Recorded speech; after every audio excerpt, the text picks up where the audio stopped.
সম্মানিত উপস্থিতি, সম্মানিত উপস্থিতি, সম্মানিত উপস্থিতি, আজকের চাঁদাবাজ, আজকের সৌদি আরবের বাদশার গলায় জুতার মালা পরাইছেন আপনারা।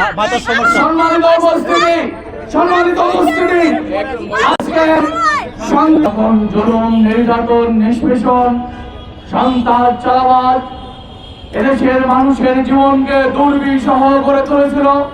ঠিক তখনই এদেশের ছাত্র জনতার নেতৃত্বে গড়ে তোলা আন্দোলনের মাধ্যমে ফ্যাসিবাদের পতন ঘটেছে। কিন্তু আপনারা জানেন, যারা চাঁদাবাজের মাধ্যমে রাতারাতি কোটিপতি হয়েছে, যারা নিজেদের দখলদারের মাধ্যমে অল্প সময়ের ব্যবধানে বিশাল সম্পদের পাহাড় গড়ে তুলেছে, এই চাঁদাবাজের মাধ্যমে আমরা জানি বেগম পাড়া গড়ে উঠেছিল। এই চাঁদাবাজের মাধ্যমে রাতারাতি কোটিপতি হওয়া যায়। এই চাঁদাবাজের মাধ্যমে ভারতীয় বিলাসবহুল জীবন যাপন করা যায়, যার দৃষ্টান্ত হাসিনা নিজে রেখেছেন, অন্যান্য দলের নেতৃবৃন্দ রেখেছেন। আমরা বলতে চাই, আমরা যদি সচেতন হই, ব্যবসায়ীরা যদি ঐক্যবদ্ধ হই, তাহলে হাসিনা যেভাবে পালাতে বাধ্য হয়েছে, এদেশের সন্ত্রাস চাঁদাবাজ ঠিক একইভাবেই এই সন্ত্রাস চাঁদাবাজ মুক্ত, তারা সন্ত্রাসী চাঁদাবাজি রেখে এদেশ থেকে পালাতে নিরাপদ জীবনের জন্য তারা বাধ্য হবে। সম্মানিত উপস্থিতি, সম্মানিত উপস্থিতি, সম্মানিত উপস্থিতি, আজকের চাঁদাবাজ, আজকের সৌদি আরবের বাদশার গলায় জুতার মালা পরাইছেন আপনারা।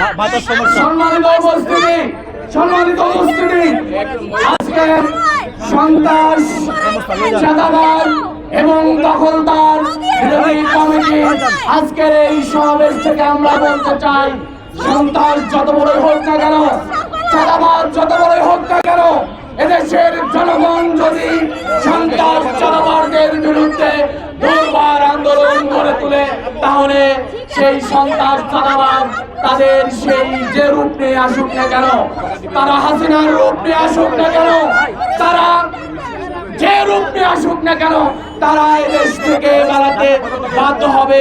আজকের এই সমাবেশ পূর্বক, মিছিল পূর্বক সমাবেশে এ পর্যায়ে বক্তব্য রাখার জন্য সবিনয় অনুরোধ করছি সন্ত্রাস চাঁদাবাজ বিরোধী কমিটির সম্মানিত সভাপতি, শ্রমিক নেতা, শ্রমিক সংগঠন আব্দুল সালাম।